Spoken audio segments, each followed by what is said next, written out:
Good morning, children. Today we will continue with the discussion of the D and F block elements. We had seen that the 3D series had scandium, titanium, vanadium, chromium, manganese, Fe, cobalt, nickel, copper and Zn. Okay, starting from atomic number 21. Okay, and atomic number of Zn 30. Similarly, 4D series was yttrium, zirconium, niobium, molybdenum, technetium, ruthenium, rhodium, palladium, silver and cadmium. We had seen that cadmium, zinc and mercury, they were not considered as transition elements because they were having completely filled d orbitals. So that would be according to the definition of the transition elements. We had also seen that atomic size, as we move from left to right, in general trend that the size of the atom should decrease, but we found that initially it decreased, then it remained almost the same, and then slightly it increased. So why does that happen? That all we had discussed in the previous section. Today we will discuss about the ionization energy. Okay. The next property, that is ionization energy. Now ionization energy, when we see, what is it? It is the energy required to remove an electron from the outermost orbit of a element. So, as you move from left to right, in the general trend, the ionization energy increases because you have to remove the electron with higher in the atom which has more nuclear charge in it. That is, size goes on decreasing, the electrons which are present in the outermost orbit will be nearer to the nucleus. So, to remove that electron will be difficult. So that was the trend, general trend. And we will also find that as you move from left to right, from scandium to chromium, you will find there is an increase in the ionization energy as it is in the general trend. That is because of increased nuclear charge. To remove an electron, a larger amount of energy has to be used. But you will find some irregularity when you move in this 3D series, and that irregularity is because of a term which we call as reorganization energy, because the movement of electron from the s to the p orbitals will cause release in energy which is associated with which is coming along with the ionization energy. So therefore that reorganization energy is causing the irregularity in the ionization energy which you observe in the 3D series or in the 4D series. Okay. Coming to the order of second ionization energies, there is a irregularity observed. Again, second ionization energy means to remove the second electron from the element, isn't it? So already one electron has been removed. Now to remove the second electron, you have to provide with more energy. So naturally, again, when you move from left to right, the ionization energy will increase, and here also you will find that second ionization energy should have increased when we move from left to right. Okay, so but when we come to these things, these three elements, you will find that chromium, which is having configuration argon 3d4 3d5 हो जाएगा ना, chromium का 3d5 4s1. One electron is removed, then what is the configuration then? If suppose this particular electron, 4s electron, have been removed, then to remove the second electron from chromium, you know chromium has completely filled d orbital. So to remove the electron from stable configuration, it is very difficult. So chromium का second ion, we are talking about second ionization energy. ठीक है, second ionization energy of Cr will be greater than that of Mn. It is argon 3d5 4s1. Okay, and configuration of manganese would be argon 3d5 4s2. ठीक है, अब एक electron जब chromium से निकल जाता है, फिर उसका कॉन्फ़िगरेशन क्या रह जाएगा? argon 3d5. But here if one of the electron is removed, then what will be the configuration now for Mn? It will be argon 3d5 4s1 हो जाएगा. Means one electron has to be removed from the s orbital. So it will be easier for removal of that one electron from Mn. But in this case, it would be R1 3d5. तो इसमें से electron निकालना is very difficult compared to the electron to be removed from the 4s orbital. ठीक है? So that is why second ionization energy of chromium is greater than manganese. According to general trend, how it should be? The ionization energy should be increasing in this when we move from left to right. मतलब chromium का ionization enthalpy should be more than vanadium. Okay? Manganese का ionization enthalpy should be more than chromium. That is how it should be. Okay. So when we talk about second ionization energy, you will find that chromium will be having more ionization enthalpy than Mn. Okay.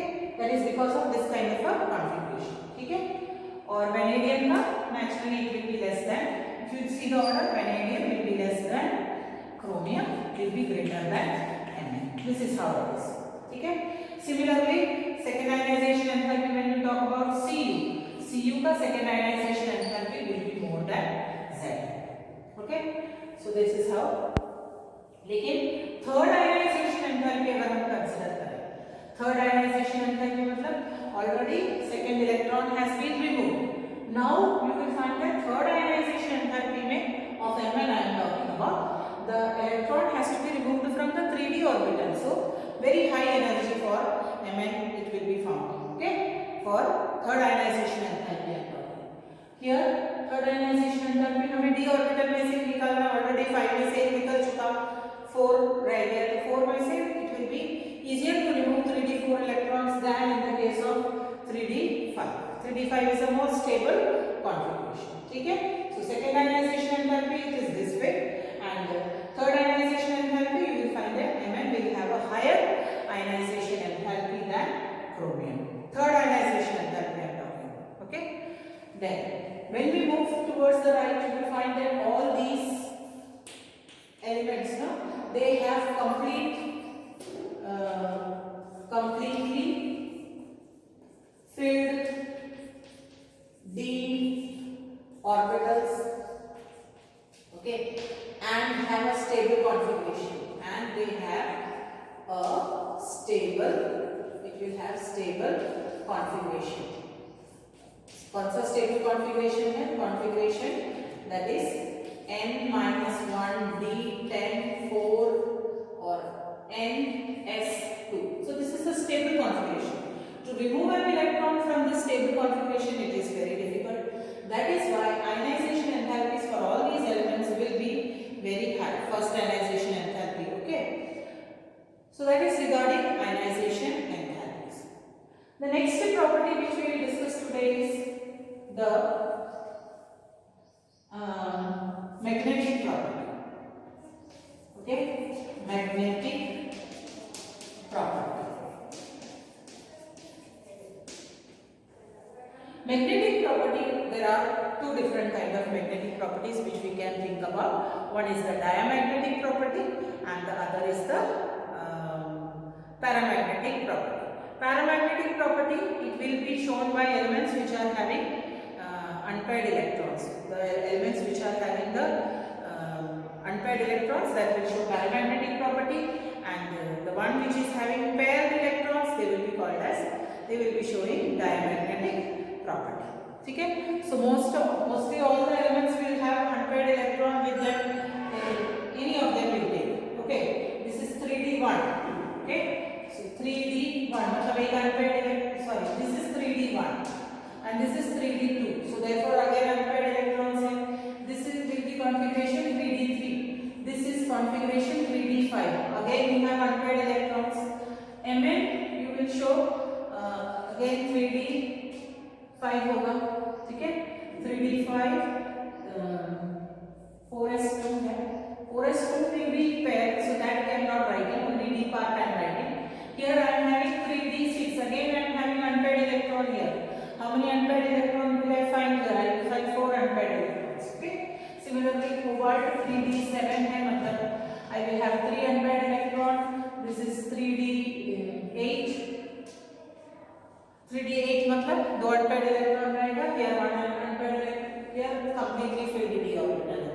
Here also completely filled with the orbitals. So these are diamagnetic in nature, while all the others which are having single electron in them or unpaired electron in them, that will be paramagnetic in nature.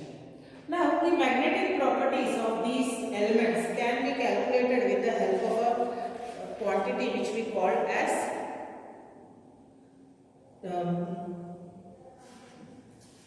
magnetic moment.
So we said that there are two different kinds of magnetic properties. One is the paramagnetic property, okay, where you find unpaired electrons.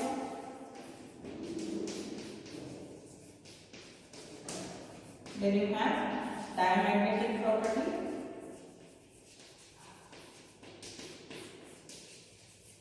Also, we find ferromagnetic property, where you will find that if the elements are attracted in the magnetic field, then it will be called as ferromagnetic property. Okay? Or the magnetic moment of an electron is because of its spin value. Therefore, we can find the magnetic moment, which is represented by mu, which is equal to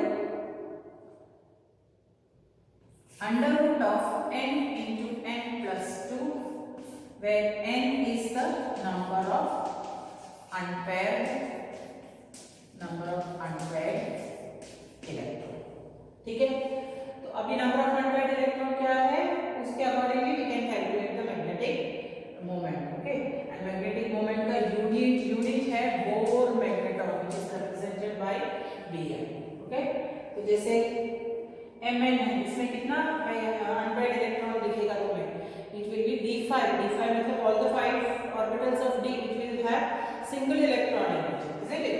So if I want to calculate mu for Mn, that is magnetic moment for Mn, then it will be 5 into 5 plus 2, which is equal to under root of 5 plus 2 is 735. 7 into 5 35, under root of 35, and if you just find out under root of 35, you will get your value as 5.2. Okay, so that is how you can calculate the magnetic moment of any element or of the electron of any element. Okay, so that is regarding magnetic properties.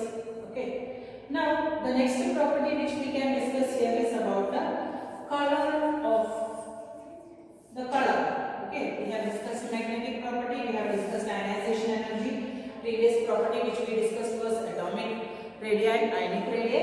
Now let us discuss about the color. Now why do these elements, all of them, they will have color, a particular color will be there.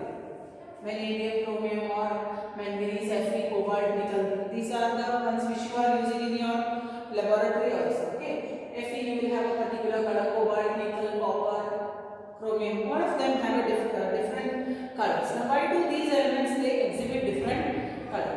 That is because again because of the presence of the d unpaired electrons. So let us take the example of say Ti. Okay, Ti है which is having atomic number 20. Now, what is the configuration? Argon 3D1 4s2.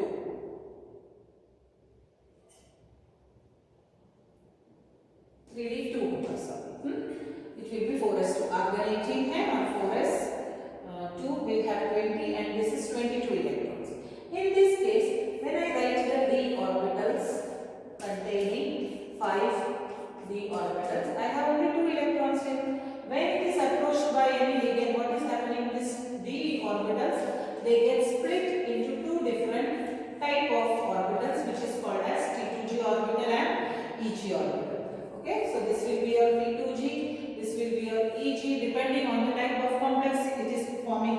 Okay, now these 2 electrons, they will be here in this way only, but with a little energy it will move to the higher energy level.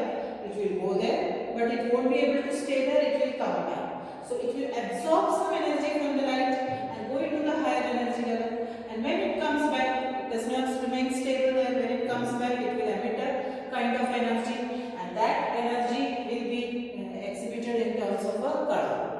So whichever energy, whichever light, whichever part of the light, whichever colored part of the light the element absorbs, its complementary color will be emitted. Okay, so that is why these compounds, they all have unpaired electrons with them. So there is a tendency for going into higher energy level and it will be showing colors. Okay, so that is regarding colors of this d block elements. Okay, other property is that these compounds, they have the tendency to form complexes. Again, they have the tendency to form complex because all of them have empty d orbitals where the ligands can donate the electron and a coordinate bond can be formed. That is the reason all of these elements, they will have tendency to form complex. You have learned about complexes when you were doing the coordination compounds in detail. All of these elements you had seen, they were forming complexes. Okay, chromium, manganese, Fe, CO, Ni, all of them, they had formed a different kind of complex. The reason is that they are having these empty d orbitals, and empty d orbitals can accommodate the electron which is obtained from the ligands, and therefore there is a formation of coordination bond taking place between the metal and the ligand. Therefore these elements, they all have tendency to form complexes. Okay, also these elements, they have the tendency to form interstitial complexes. Now interstitial complexes matlab where you find small atoms like hydrogen hai ya carbon hai, they have the tendency to go into the interstitial space and occupy those space and get converted into interstitial complexes. Okay, so that is another important property of transition elements. Okay, so we have discussed so many properties today: ionization energy, magnetic property, color of the elements, why do these have different colors, then regarding the complex formation, then interstitial compound formation. So all of them you just go through the text, it is written in detail there. Now one part is remaining, that is the compound KMnO4. Different in your course we have this time only included with the KMnO4 compound, its preparation, its properties and its uses. All the others are, we are not going into the detail of it. And inner transition elements is also we are not studying it in detail. That is because those elements, they are very few. Few of them are only existing naturally. Most of them are man-made, and uska jo existence hai, it's very for a short period of time. Therefore, not much is known about its chemistry. So we are learning only more, concentrating on the d block elements only. Okay, the preparation reactions of KMnO4 and the preparation reaction, the chemical properties, all those reactions you just have to go through it. You have to learn those reactions so that you can do it. Okay. Okay, so this will be completing this chapter.